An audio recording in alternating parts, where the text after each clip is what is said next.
चलिए स्टार्ट करते हैं आज के पहले क्वेश्चन के साथ। और this is the first question. पहले मैं चाहूँगी आप लोग करें, इस सेंटेंस को बहुत ध्यान से पढ़ो और मुझे बताओ किस पार्ट में आपको एरर लग रहा है। Which part is incorrect? सभी लोग बताएंगे मुझे। Yes, everyone will tell me. चलिए, कौन सा पार्ट है जिसमें आपको एरर लग रही है?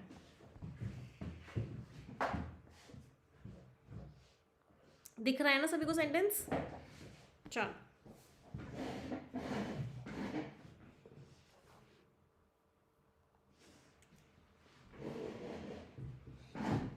चलो देखते हैं। लेट्स सी कितने लोगों का सही निकला। तो आज का सबसे पहले कॉन्सेप्ट नंबर 1 समझते हैं। आज के सेशन का कॉन्सेप्ट नंबर 1 क्या है? बचपन से ना बहुत लोगों को ये आदत है, आई डोंट नो ये आदत कहाँ से आई, बट बहुत लोगों को एक आदत आई कि वो हमेशा कोप अप विद बोलते हैं, या फिर वो हमेशा क्या बोलते हैं? Dispose of.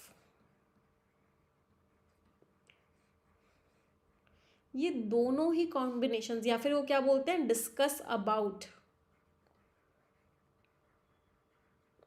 ये तीनों ही कॉम्बिनेशंस गलत होते हैं। कभी भी कोप अप विद साथ में नहीं आता, कभी भी डिस्पोज के साथ OFF ऑफ नहीं आता, कभी भी डिस्कस जब वर्ब की तरह यूज़ हो तो अबाउट नहीं आता। आप क्या यूज़ करते हो? सिर्फ कोप विद। कोप विद का मीनिंग होता है किसी चीज़ से डील करना।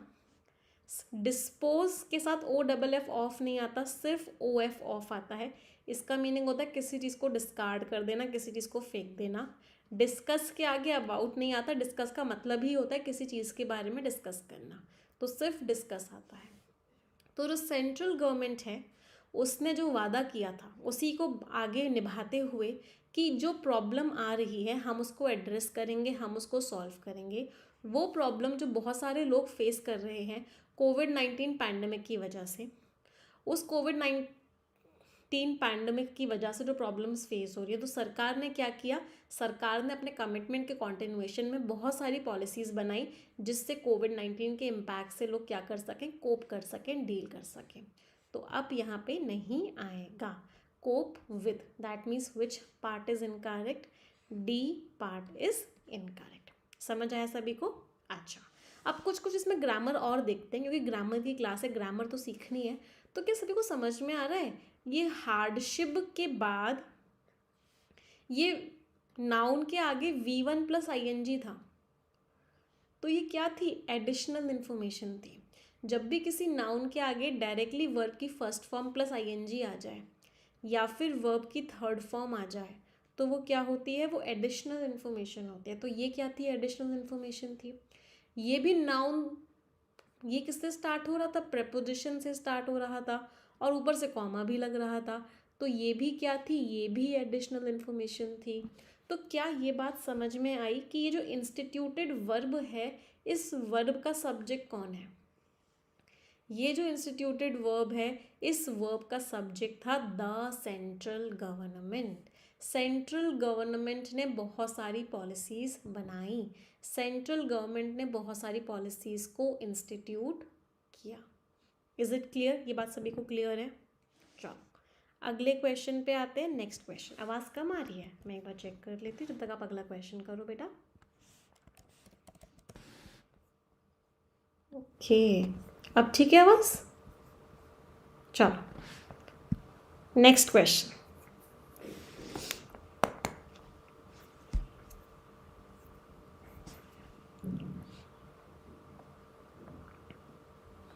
कमिटमेंट टू के आगे V1 + ING नहीं आता बेटा, कमिटेड टू के आगे आता है।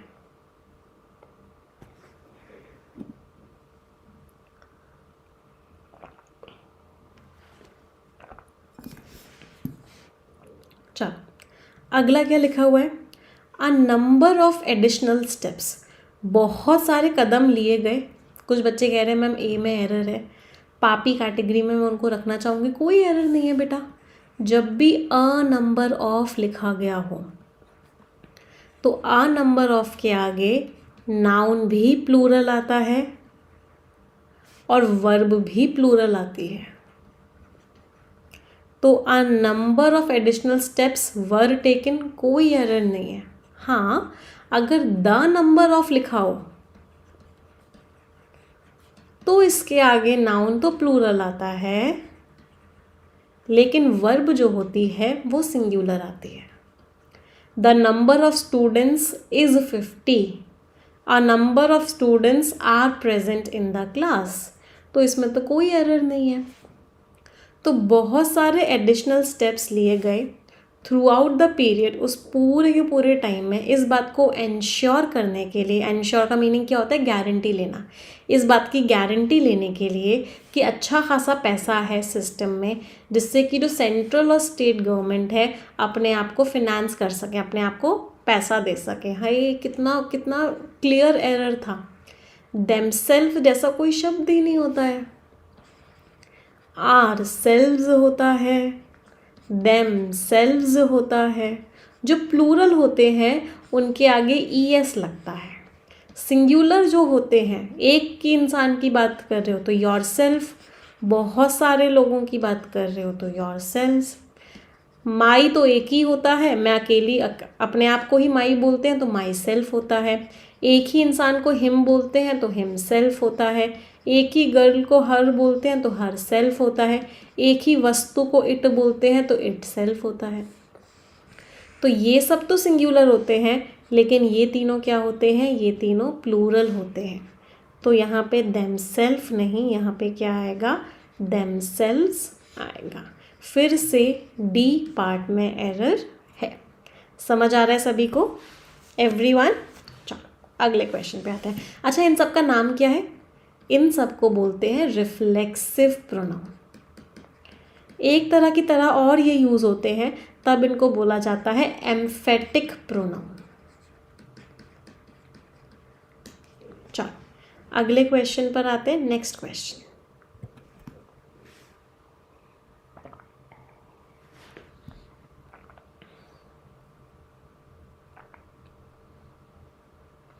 अगला क्वेश्चन बताओ क्या एरर है?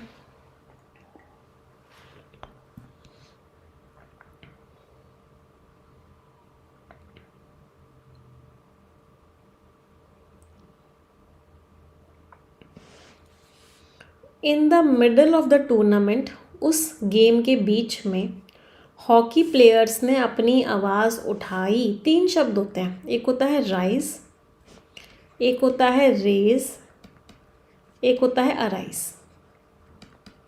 इसकी सेकेंड फॉर्म होती है रोज़, गुलाब वाला रोज़ नहीं, उठने वाला रोज़। और इसकी थर्ड फॉर्म होती है रिजन। इसकी सेकेंड फॉर्म होती है रेस्ड और थर्ड फॉर्म होती है रेस्ड। इसकी सेकेंड फॉर्म होती है अरोज और थर्ड फॉर्म होती है अरिजन। इस राइज का मतलब होता है उठना या फिर बढ़ना, इंक्रीज होना। इस रेस का मतलब होता है उठाना या फिर बढ़ाना। इसका मतलब होता है जगना। तो हॉकी प्लेयर्स ने अपनी आवाज़ को क्या किया? उठना नहीं, उठाया। अपना हाथ उठाओ तो क्या राइज योर हैंड नहीं, क्या आएगा? Raise your hand. तो कोई जब किसी चीज़ को उठाता है तो जो शब्द यूज़ होता है वो कौन सा होता है? रेज यूज़ होता है। तो यहाँ पे क्या आएगा? हॉकी प्लेयर्स ने अपनी आवाज़ को उठाया। Hockey players raised their voice. और हॉकी प्लेयर्स ने क्या बोला? कि समय आ गया है, अब हम कंट्री के लिए खेलेंगे। लेकिन दुखद बात तो ये थी कि उनके पास कोई भी एक्सेसरी नहीं थी, कोई भी उनके पास सामान नहीं था। Means B part is incorrect. समझ आ रहा है सभी को? चलो इस क्वेश्चन में, अब जो मैं आपको फोर्थ क्वेश्चन दे रही हूँ, इसमें एरर तो बाद में बताना, पहले मुझे सारे वर्ड्स का पार्ट ऑफ स्पीच बताओ। आज जब हम परफेक्शन की क्लास कर रहे थे तो आप लोगों को याद होगा पार्ट ऑफ स्पीच बड़ा इंपॉर्टेंट हो गया था फिलर वाले क्वेश्चन में। तो सबसे पहले आप मुझे क्या बताओ, इस पूरे के पूरे सेंटेंस में हर शब्द का पार्ट ऑफ स्पीच बताओ। लेट्स सी कितने लोग सही बता पाते हैं।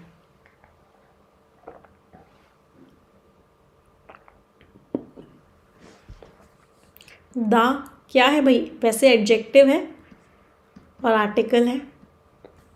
प्रिंसिपल नाउन है। वॉज वर्ब है, और वो भी कौन सी वर्ब है? मेन वर्ब है। एक्सट्रीमली हद से ज़्यादा एडवर्ब है। एडवर्ब क्यों है? क्योंकि एडजेक्टिव के बारे में बता रहा है। एंग्री एडजेक्टिव है। एडजेक्टिव ये क्यों है? क्योंकि नाउन के बारे में बता रहा है। प्रिंसिपल। एट क्या है? प्रेपोजिशन है। द क्या है? आर्टिकल है। बॉयज क्या है? नाउन है। हु क्या है? प्रोनाउन है। रिलेटिव प्रोनाउन कहते हैं इसे। कौन सा प्रोनाउन है? Relative pronoun. थ्रू फिर से मेन वर्ब है।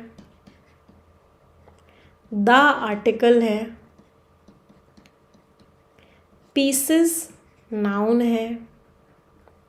ऑफ प्रेपोजिशन है। चौक नाउन है। एट प्रेपोजिशन है।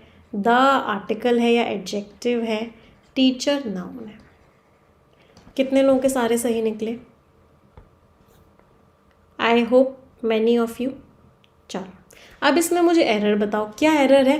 प्रिंसिपल को बड़ा गुस्सा आया जब उसने उन लड़कों को देखा, वो लड़के टीचर के ऊपर चौक फेंक रहे थे, तो प्रिंसिपल को क्या हुआ? बड़ा गुस्सा आया। तो यहाँ पे हमारा कॉन्सेप्ट क्या है? जब किसी इंसान पर गुस्सा आए तो क्या बोलो? With. I am angry with you. I am angry with my girlfriend. I am angry with my boyfriend. I am angry with the student. तो जब इंसान की बात करो तो क्या लगाओगे? विद। जब किसी चीज़ की बात करो तो क्या लगाओगे? एट। किसी भी ऑब्जेक्ट की या किसी भी चीज़ की जो कि इंसान नहीं है। I am angry at his behaviour.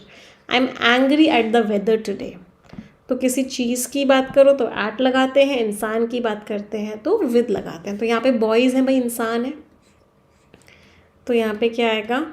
Angry with the boys. Right. So answer क्या हो गया? Answer is B. समझ आ रहा है सभी को? एक रिक्वेस्ट करूँगी सभी को, 1000 students are watching but 1000 likes नहीं है, तो I would request every one of you to like this session. अगर 1000 बच्चे देख रहे हैं तो 1000 लाइक्स तुरंत के तुरंत होने चाहिए। चलो अगला क्वेश्चन।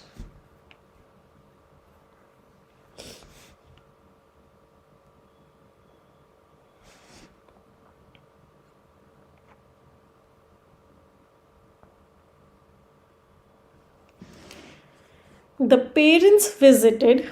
जो पेरेंट्स हैं वो हर गली में गए। हर गली जो भीड़ से भरी हुई थी। पेरेंट्स हर गली में गए भीड़ से भरी हुई अपने खोए हुए बेटे को ढूंढने के लिए, बट उनको नहीं पता बेचारों को कि उस बच्चे को कैसे ढूंढना है।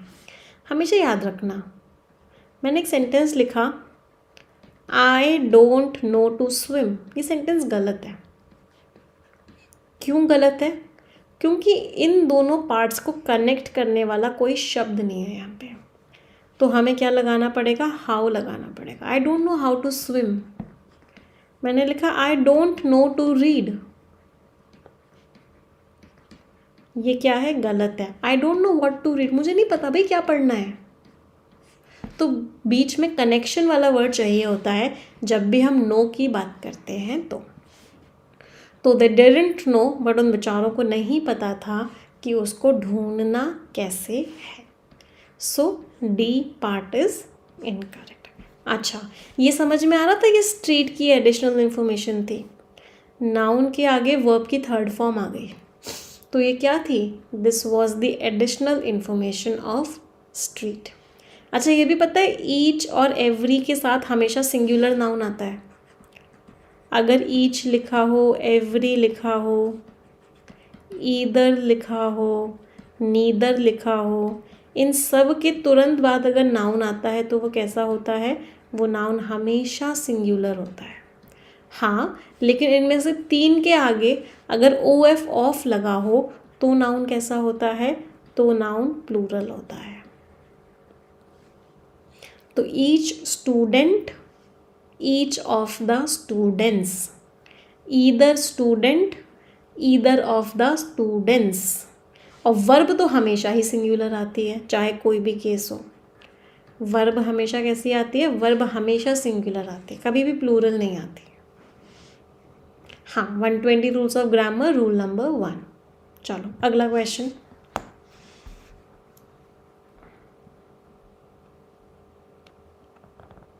एवरी के आगे ऑफ नहीं लगाते बेटा।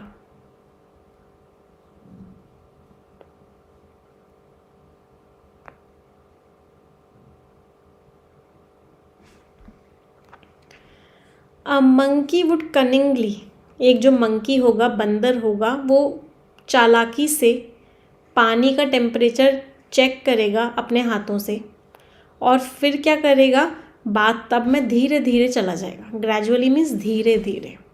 तो दो शब्द होते हैं, एक होता है THEN देन, और एक होता है THAN देन। इस देन का मीनिंग क्या होता है, तब या फिर उसके बाद। इस THAN को कब यूज़ करते हैं, जब कंपैरिजन करते हैं। मैं तुमसे लंबी हूँ, I am taller than you, तो कंपैरिजन करते हैं तो THAN लगाते हैं, तब या उसके बाद की बात करते हैं तो THEN लगाते हैं, और फिर उसके बाद वो बाथ टब में धीरे धीरे जाएगा, तो THEN। C is incorrect. बेटा बेसिक ग्रामर के लिए 50 आवर फाउंडेशन कोर्स है इसी चैनल पे, उसको अटेंड करना स्टार्ट करो।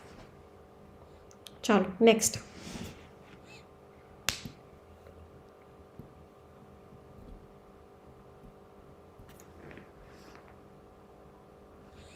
अगला बताओ किस में एरर है।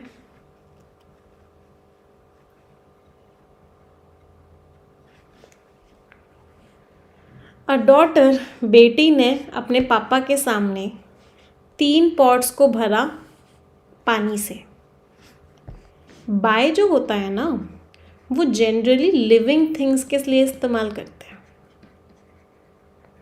This work was done by Ram, Taj Mahal was built by Shah Jahan. तो जब भी हम बाय वर्ड का यूज़ करते हैं, हम लिविंग थिंग्स के साथ करते हैं। जब हम नॉन लिविंग थिंग्स की बात करते हैं तो हम किसका इस्तेमाल करते हैं, उस केस में हम विद शब्द का इस्तेमाल करते हैं। He cut the fruit with a knife, चाकू से उसने फ्रूट को काटा। तो नॉन लिविंग थिंग्स के साथ किसका इस्तेमाल करोगे, विद का। लिविंग थिंग्स के साथ किसका इस्तेमाल करोगे, बाय का। एक एक्सेप्शन है बेटा, उसको भी स्टार मार्क करके लिख लो, ये बहुत बार एग्जामिनेशन में आता है। What is the time dash your watch? What is the time dash your watch? इसमें विद नहीं लगता, इन नहीं लगता, एट नहीं लगता, ऑन नहीं लगता, कुछ नहीं लगता। इसमें क्या लगता है, by. What's the time by your watch? क्योंकि वॉच के अंदर टाइम नहीं होता है। तो जो लोग बोलते हैं in your watch, at your watch, on your watch, watch के ऊपर भी टाइम नहीं होता। वॉच टाइम बताती है। तो यहाँ पे हम वॉच को लिविंग थिंग कंसिडर कर रहे हैं कि वो टाइम बता रही है। बताना सिर्फ एक इंसान ही कर सकता है, तो इसलिए इस केस में हम क्या लगाते हैं, what is the time by your watch. जब भी हम ट्रांसपोर्टेशन की बात करते हैं तब भी हम बाय का इस्तेमाल करते हैं, by train, by car, by this, by that. इसके अलावा बाय का इस्तेमाल लिविंग थिंग्स के साथ ही होता है। तो यहाँ पे क्या आएगा, विद। तो डॉटर ने 3 पॉइंट्स को पानी में भरा, पानी से भरा, और हर एक को आग के ऊपर रख दिया। चलो नेक्स्ट। क्या एरर है इस क्वेश्चन में,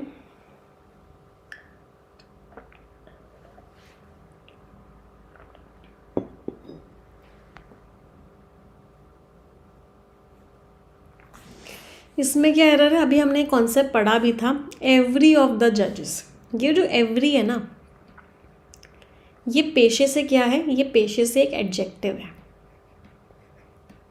एडजेक्टिव किसके बारे में बताता है, नाउन के बारे में बताता है। तो एवरी अगर आएगा तो इसके आगे नाउन का आना ज़रूरी है।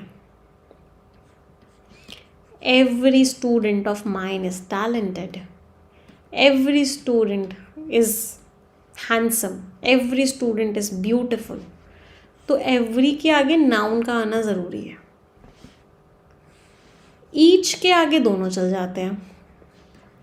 ईच क्योंकि एडजेक्टिव भी है तो ईच स्टूडेंट भी सही होता है, और ईच क्योंकि प्रोनाउन भी है तो ईच ऑफ द स्टूडेंट भी सही होता है। लेकिन एवरी ऑफ द स्टूडेंट्स क्या होता है, गलत होता है। तो यहाँ पे एवरी नहीं लिख सकते, यहाँ पे क्या लिखोगे, ईच लिखोगे। तो ईच ऑफ द जजेस, हर एक जज जो है अपना दिन शुरू करता है फ्रेश केसेस से, और फिर ओल्ड केसेस जो है सेकेंड हाफ में ही लेता है, अगर कोई ओल्ड केस होता भी है तो किस पार्ट में एरर हो गया, ए पार्ट में एरर हो गया। एवरी की जगह क्या आएगा, ईच आएगा। कोई दिक्कत किसी को भी? चलो next question.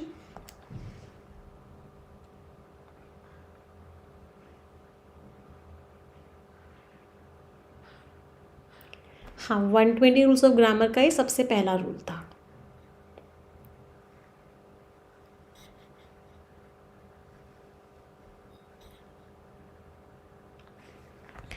A large number of devotees, बहुत सारे भक्त कहाँ जा रहे हैं, हरिद्वार जा रहे हैं, विद अ व्यू टू, उनका मकसद क्या है, उनका मकसद है कि वो महाकुंभ को अटेंड करे, जो 12 साल में एक बार ऑर्गेनाइज किया जाता है। अब ये कॉन्सेप्ट तो वैसे बहुत ज़्यादा गहराइयों का कॉन्सेप्ट है, कॉन्सेप्ट भी समझाती हूँ और उसके बाद उसका कंक्लूजन भी दूंगी।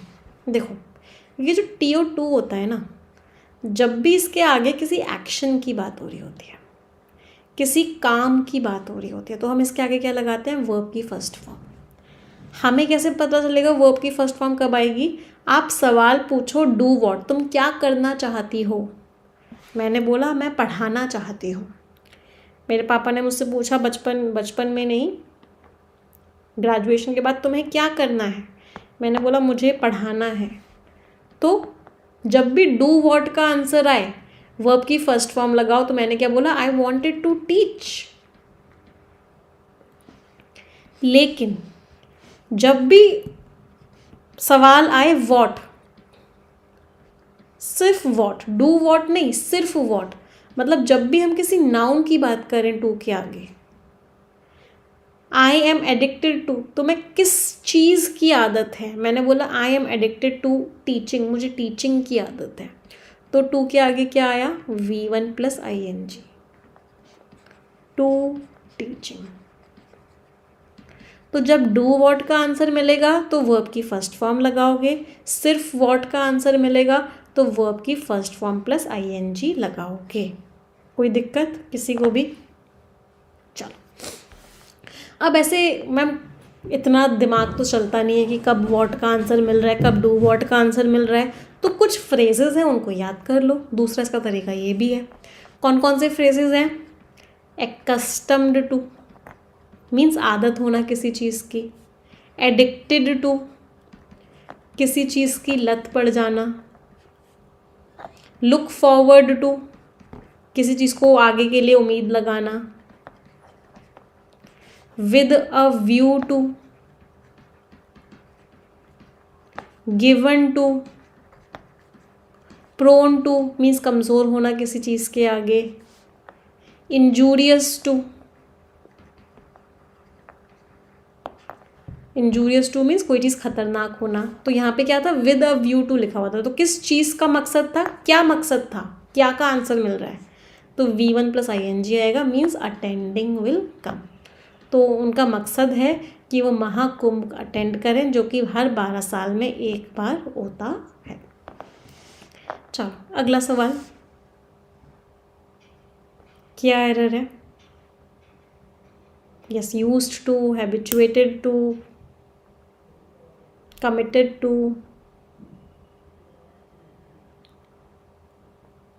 द डिस्कवरी ऑफ चाटुओपिकोमटल, ये हमें क्या देता है, एक ऑनेस्ट लुक देता है।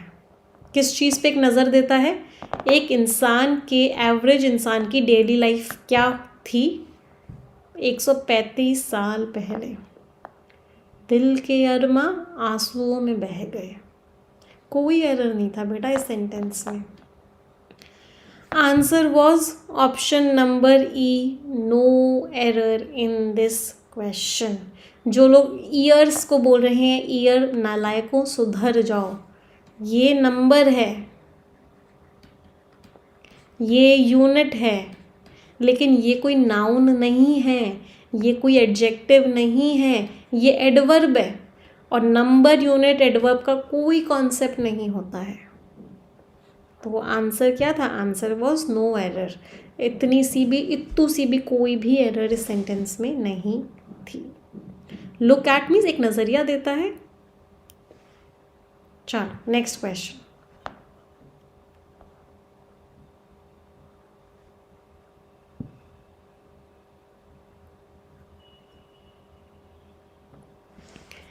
मिनिस्टर ने मीटिंग में क्लेम किया, क्या क्लेम किया?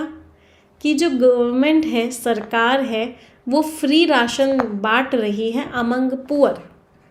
अमंग के आगे क्या आएगा? Among Ram and Shyam, among Ram Shyam Ghanshyam, या among the students, among the villagers, among the faculties, among the teachers. तो अमंग के आगे क्या आता है? बिटवीन और अमंग के आगे नाउन का आना आवश्यक है। नाउन की आवश्यकता है। ये पुअर कहाँ है? ये तो एडजेक्टिव है। यहाँ तो नाउन आना चाहिए था, ये एडजेक्टिव है। एडजेक्टिव से पूरा नाउन बनाना हो तो उसके आगे द लगा दो। द पुअर का मतलब क्या होता है? द पुअर का मतलब होता है पुअर पीपल। द रिच का मतलब क्या होता है? द रिच का मतलब होता है रिच पीपल। तो द लगा दो, पूरी की पूरी कैटेगरी को वो शो करेगा। तो अमंग द पुअर आएगा।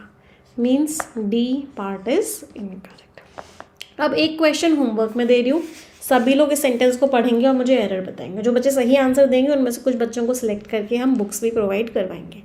तो इस क्वेश्चन को ध्यान से देखो और मुझे बताओ। कमेंट सेक्शन में सभी लोग बताएंगे कि इस सेंटेंस में क्या एरर है।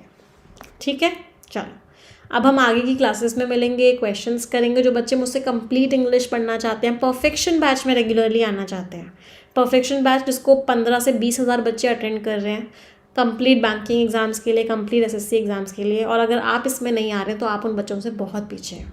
तो मेक श्योर करो कि आप परफेक्शन बैच में रेगुलरली आओ।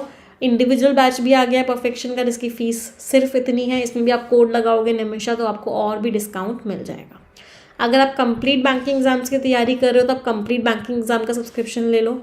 आइकॉनिक लोगे आपको बुक्स भी मिलेंगी, कोड निमिषा ही लगेगा, इससे आपको मैक्सिमम डिस्काउंट मिल जाएगा। कोई भी डाउट हो, छोटे से छोटा बड़े से बड़ा, इस नंबर पे व्हाट्सएप करके बता देना। इस वीडियो के कमेंट सेक्शन में आपको एक फॉर्म भी मिलेगा, आप उस फॉर्म को भी फिल कर सकते हो अगर आपको कोई भी डाउट या क्वेरी है। एरर की खूब सारी भर भर के प्रैक्टिस करनी है। 120 रूल्स ऑफ ग्रामर को पढ़ना है तो एक 120 रूल्स ऑफ ग्रामर की बुक है, उसको ले लो। कहाँ है वो बुक? मुझे नहीं दिख रही। हाँ, वो बुक आपको कहाँ मिलेगी? अमेज़ॉन, फ्लिपकार्ट, कहीं भी मिलेगी। 120 रूल्स ऑफ ग्रामर करके बुक का नाम है। 1000+ एरर के सेंटेंसेस हैं उसमें, सारे 120 रूल्स ऑफ ग्रामर हैं, प्रैक्टिस सेट्स हैं, मॉक हैं, प्री और मेंस के। आप उसको ले सकते हो। ठीक है, टेलीग्राम चैनल, इसका PDF आपको मिल जाएगा टेलीग्राम चैनल पे, इंग्लिश विद निमिषा बंसल। तो आज का सेशन यहीं एंड करते हैं। 3 सेंटेंसेस सभी लोग मिलके बोलेंगे, 1 2 3 and go. English is a very easy language. I am very good at English and I'll definitely get my dream job. Thank you everyone. Bye bye. Take care. Stay blessed and tata.